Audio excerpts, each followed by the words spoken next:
आरव ने किताब के कवर पर चमकते शब्द पढ़े, रक्षक आरव। दिल में गर्व भी था और हल्की सी बेचैनी भी। कमरे में अचानक तापमान गिर गया। खिड़की अपने आप धड़ाम से बंद हो गई।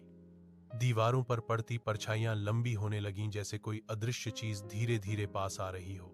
किताब हल्के से कांपी। उस पर अपने आप एक वाक्य उभरा, हर रक्षक का एक छाया शत्रु होता है। आरव ने घबराकर पूछा, कौन शत्रु? लेकिन जवाब किताब नहीं, कमरे की दीवार ने दिया।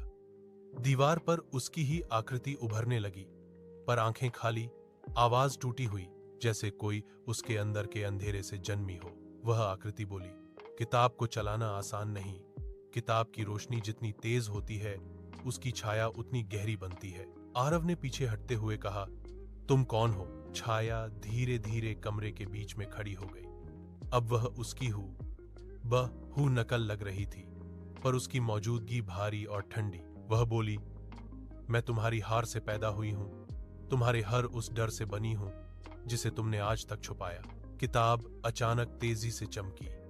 उसके पन्ने अपने आप खुल गए और एक चेतावनी लिखी, छाया तुम्हारा पहला इम्तिहान नहीं, सबसे खतरनाक है।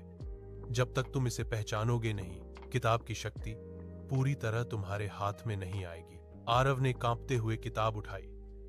किताब ने उससे एक ही सवाल पूछा, लड़ोगे या भागोगे? छाया हंसी, भाग तो कभी भी सकते हो, पर याद रखना, मैं कहां भी जाऊं तुम्हारे साथ रहती हूं। आरव ने गहरी सांस ली।